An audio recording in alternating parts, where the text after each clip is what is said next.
कई सालों तक इंडियन घर विदेशी ब्रांड से भरे थे। कॉलगेट टूथपेस्ट, लक्स साबुन, ग्लोबल कंपनियों की चाय, ये प्रोडक्ट्स रोज की आदत बन गए थे। हमारी रूटीन और हमारी पहचान भी बना रहे थे। HUL, P&G और नेस्ले जैसे मल्टीनेशनल जेंट्स का दबदबा था, जिनकी जड़ें गहरी थी और पहुंच बहुत ज्यादा थी। उनकी एडवर्टाइजिंग हर जगह थी, जो मॉडर्निटी और ग्लोबल क्वालिटी का वादा करती थी। मैसेज साफ था, विदेशी बेहतर था। इस बीच इंडिया की अपनी परंपराएं, आयुर्वेद, घरेलू उपचार को पुराना मानकर खारिज कर दिया गया। युवा जल्दी ग्लैमरस सॉल्यूशन चाहते थे, पुराने जमाने की धीमी समझ नहीं। केमिकल बेस्ड प्रोडक्ट्स पर अरबों खर्च किए गए, जबकि हमारा पुराना ज्ञान भुला दिया गया। हमारे अपने मार्केट से इंडियन पहचान गायब थी। बदलाव के लिए स्टेज तैयार था। बड़े प्लेयर्स कंफर्टेबल थे, उन्हें आने वाले तूफान का अंदाजा नहीं था। उन्हें ये नहीं पता था कि इंडियन परंपरा, जिसे लंबे समय से अनदेखा किया गया था, अब वापसी करने वाली थी। एक क्रांति आने वाली थी और ये सब कुछ बदल देगी। 2006 में हरिद्वार में एक नया आइडिया आया, आयुर्वेद को मॉडर्न टेक्नोलॉजी के साथ फिर से जिंदा करना। पतंजलि आयुर्वेद का जन्म हुआ बिजनेस स्कूल से नहीं, बल्कि बाबा रामदेव, एक योगा गुरु, और आचार्य बालकृष्ण, एक आयुर्वेद स्कॉलर से। पतंजलि गर्व से इंडियन था, स्वदेशी के सिद्धांत पर बना था। इसका आधार आयुर्वेद था, नेचुरल, टाइम टेस्टेड और भरोसेमंद। बाबा रामदेव की हेल्थ गुरु के तौर पर क्रेडिबिलिटी ने पतंजलि को तुरंत भरोसा दिलाया। उनकी एंडोर्समेंट एक टीचर की सलाह जैसी लगती थी, एड नहीं। पतंजलि का मॉडल अनोखा था, सेलिब्रिटी एंडोर्समेंट्स नहीं, स्पिरिचुअल कनेक्शन। प्राइसिंग एक मास्टर स्ट्रोक था, अच्छी क्वालिटी के प्रोडक्ट्स सस्ते दामों पर। आयुर्वेद लेसनली एक्सेसिबल हो गया, सिर्फ एलीट के लिए नहीं। पतंजलि सिर्फ प्रोडक्ट्स नहीं बेच रहा था, वो एक मूवमेंट बेच रहा था। उसने FMCG गेम के रूल्स को चैलेंज किया। स्वदेशी, आयुर्वेद, भरोसा और अफोर्डेबिलिटी इसके पिलर बन गए। मैसेज, जब इंडियन समझ हमें बेहतर सर्व कर सकती है, तो विदेशी क्यों खरीदें? पतंजलि स्टेटस को एक सीधा चैलेंज था, और ये तो बस शुरुआत थी। पतंजलि ने मार्केटिंग प्लेबुक को फिर से लिखा। महंगे एड्स के बजाय इसका सबसे बड़ा प्लेटफॉर्म योगा मैट था। बाबा रामदेव के योगा कैंप्स और टीवी शोज रोज लाखों लोगों तक पहुंचते थे। सेशन के दौरान वो योग सिखाते थे, आयुर्वेद पर चर्चा करते थे और पतंजलि प्रोडक्ट्स को नेचुरल सॉल्यूशन के तौर पर इंट्रोड्यूस करते थे। ये एडवर्टाइजिंग नहीं थी, ये एक भरोसेमंद गुरु से एजुकेशन थी। लोगों को ऐसा लगता था कि उनकी परवाह की जा रही है, न कि उन्हें कुछ बेचा जा रहा है। वर्ड ऑफ माउथ तेजी से फैला, कस्टमर्स ब्रांड एम्बेसडर बन गए। पतंजलि ने एडवर्टाइजिंग पर पैसे बचाए, जिससे कीमतें कम रहीं और ग्रोथ ज्यादा हुई। मीडिया रामदेव की कहानी से प्रभावित होकर उन्हें मुफ्त पब्लिसिटी देता था। न्यूज चैनल्स, इंटरव्यूज और डिबेट्स ने पतंजलि के मैसेज को और फैलाया। ब्रांड रोजमर्रा की जिंदगी का हिस्सा बन गया, सिर्फ शेल्फ पर एक प्रोडक्ट नहीं। पतंजलि की मार्केटिंग कम्युनिटी के बारे में थी, कमर्शियल्स के बारे में नहीं। इसने ऐसी लॉयल्टी और भरोसा बनाया जो पैसे से नहीं खरीदा जा सकता था।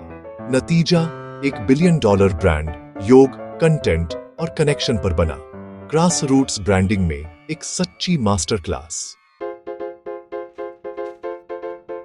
पतंजलि कुछ प्रोडक्ट्स पर नहीं रुका, उसने एक पूरी आर्मी लॉन्च की। आयुर्वेदिक दवाओं से शुरू करके ये तेजी से टूथपेस्ट, साबुन, खाना और बहुत कुछ में फैल गया। हर कुछ हफ्तों में एक नया पतंजलि प्रोडक्ट शेल्फ पर आता था। जल्द ही आप अपनी पूरी शॉपिंग बास्केट पतंजलि आइटम्स से भर सकते थे। ब्रांड स्वदेशी लाइफस्टाइल के लिए वन स्टॉप शॉप बन गया। इसकी स्ट्रैटेजी, पॉपुलर कैटेगरीज लो, नेचुरल अल्टरनेटिव्स ऑफर करो और कीमतें कम रखो। हेल्थ कॉन्शियस कस्टमर्स इन ऑप्शंस की ओर भागे। पतंजलि ने स्वदेशी जीन्स की भी घोषणा की, जो निडर महत्वाकांक्षा का संकेत था। इसके लगातार विस्तार ने इसे एक घरेलू नाम बना दिया। ब्रांड हर जगह था, किचन से बाथरूम तक। पतंजलि की वैरायटी और स्पीड इसकी धमाकेदार ग्रोथ की कुंजी थी। ये सिर्फ एक ब्रांड नहीं था, ये एक जीने का तरीका था और ये यहीं रहने वाला था। पतंजलि का उदय FMCG दुनिया में एक सुनामी था। कुछ ही सालों में ये एक छोटे प्लेयर से $multi-billion जाइंट बन गया। रेवेन्यू सैकड़ों करोड़ से 10,000 करोड़ से ज्यादा हो गए। बड़े एमएनसीज ने दशकों में पहली बार अपनी मार्केट शेयर फिसलते हुए देखी। पतंजलि शहद जैसी कैटेगरीज में मार्केट लीडर बन गया और टूथपेस्ट में दिग्गजों को चुनौती दी। इन्वेस्टर्स और एनालिस्ट्स पतंजलि इफेक्ट को समझने के लिए भागदौड़ करने लगे। बिजनेस स्कूल्स ने इसके डिसरप्शन का अध्ययन किया। नंबर्स से ज्यादा पतंजलि ने सोच बदली। आयुर्वेद और स्वदेशी फिर से कूल बन गए। कस्टमर्स केमिकल पर सवाल उठाने लगे और इंग्रेडिएंट लिस्ट पढ़ने लगे। पतंजलि ने सिर्फ मार्केट शेयर नहीं लिया, उसने बातचीत बदल दी। इंडस्ट्री को अपनी स्ट्रैटेजी पर फिर से सोचने पर मजबूर होना पड़ा। सोते हुए दिग्गज जाग गए थे। बड़े मल्टीनेशनल हैरान थे, लेकिन ज्यादा देर नहीं। उन्होंने अपनी हर्बल और आयुर्वेदिक लाइंस लॉन्च की। HUL का आयुष, हर्बल क्वालगेट और बहुत कुछ। अचानक एड्स तुलसी, नीम और इंडियन इमेजरी से भर गए। सेलिब्रिटीज ने पुराने ज्ञान और दादी माँ की रेसिपीज की तारीफ की। MNCs ने अपने बड़े डिस्ट्रीब्यूशन का इस्तेमाल नेचुरल प्रोडक्ट्स से मार्केट को भरने के लिए किया। उन्होंने रिटेलर्स को बेहतर मार्जिन दिए और आक्रामक प्रमोशंस चलाए। इंडियन कस्टमर के लिए लड़ाई तेज हो गई। पतंजलि की सप्लाई चेन डिमांड को पूरा करने में संघर्ष कर रही थी। मार्केट अब हर्बल अल्टरनेटिव्स से भरा था। लड़ाई अब सिर्फ प्रोडक्ट्स के बारे में नहीं थी, ये भरोसे और ऑथेंटिसिटी के बारे में थी। दिग्गजों ने खुद को ढाल लिया था, लेकिन नियम बदल गए थे। पतंजलि ने उन्हें इंडियन परंपरा का सम्मान करने पर मजबूर कर दिया था। कंपटीशन पहले से कहीं ज्यादा तेज था। तेजी से ग्रोथ के साथ जांच और चुनौतियां भी आईं। पतंजलि को प्रोडक्ट क्वालिटी को लेकर विवादों का सामना करना पड़ा। आंवला जूस और घी पर सवाल उठाए गए और कुछ जगहों पर बैन भी कर दिया। ब्रांड की शुद्धता का वादा टेस्ट में आ गया। पतंजलि ने ट्रांसपेरेंसी के साथ जवाब दिया, जांच के लिए इनवाइट किया और अपनी प्रक्रियाओं का बचाव किया। GST इंप्लीमेंटेशन ने इसकी सप्लाई चेन को बाधित किया, जिससे अस्थायी मंदी आई। डिमांड को मैच करने के लिए डिस्ट्रीब्यूशन बढ़ाना मुश्किल साबित हुआ। स्टॉक में प्रोडक्ट्स न होने का मतलब था खोए हुए अपॉर्चुनिटीज।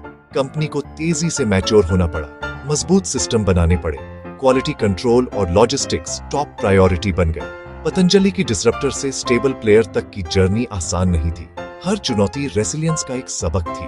क्रांति को जीवित रहने के लिए विकसित होना था और पतंजलि ऐसा करने के लिए दृढ़ था। धमाकेदार ग्रोथ और मुश्किल लेसनों के बाद पतंजलि ने एक नया चरण शुरू किया। इसने मैनेजमेंट को प्रोफेशनल बनाया, ऑपरेशंस, मार्केटिंग और फाइनेंस को संभालने के लिए एक्सपर्ट्स को लाया। कंपनी ने FMCG से आगे बढ़कर रुचि सोया को खरीदकर एडिबल ओनिल्स में एक बड़ा प्लेयर बन गई। पतंजलि ने वेलनेस पर ध्यान केंद्रित किया, हॉस्पिटल्स और हेल्थ सेंटर्स की योजना बनाई। डिजिटल दुनिया इसकी अगली सीमा बन गई। पतंजलि ने अपना ई-कॉमर्स प्लेटफॉर्म लॉन्च किया और अमेजन और फ्लिपकार्ट के साथ पार्टनरशिप की। लक्ष्य ऑनलाइन उपभोक्ताओं की अगली पीढ़ी तक पहुंचना। विजन का विस्तार हुआ, सोलर पावर, कैटल फीड और बहुत कुछ। पतंजलि का लक्ष्य एक स्वदेशी समूह बनना था जो इंडियन जीवन के हर पहलू को छूता हो। मिशन सिर्फ बेचना नहीं, बल्कि सेल्फ रिलायंटता बनाना। पुनर्निवेश जीवित रहने की कुंजी बन गया। यात्रा अभी खत्म नहीं हुई थी। पतंजलि भविष्य के लिए तैयार था। पतंजलि की कहानी हमें क्या सिखाती है? यह इस बात का सबूत है कि पावरशाली विचार हमारी अपनी विरासत से आ सकते हैं। भारत में सफल होने के लिए आपको पश्चिम की नकल करने की जरूरत नहीं है। पतंजलि ने लोगों के मूल्यों और भरोसे से जुड़ने की ताकत दिखाई। विश्वास पैसे से ज्यादा कीमती है। दिग्गजों को चुनौती देने का साहस उद्योगों को बदल सकता है। पतंजलि अंडरडॉग था, लेकिन विश्वास और मिशन ने इसके उदय को बढ़ावा दिया। इसने सिर्फ मार्केटिंग से नहीं, बल्कि एक आंदोलन से बाधित किया। ये कहानी सेल्फ रिलायंटता की है, आत्मनिर्भर भारत एक्शन में। इंडियाई ब्रांड, इंडियाई ज्ञान में निहित ग्लोबल दिग्गजों को हरा सकते हैं। पतंजलि ने दुनिया को इंडियाई परंपरा का सम्मान करने के लिए मजबूर किया। इसने जो क्रांति शुरू की, वह एक नए आत्मट्रस्टी भारत का प्रतीक है। भारत की असली शक्ति खुद पर विश्वास करने में है।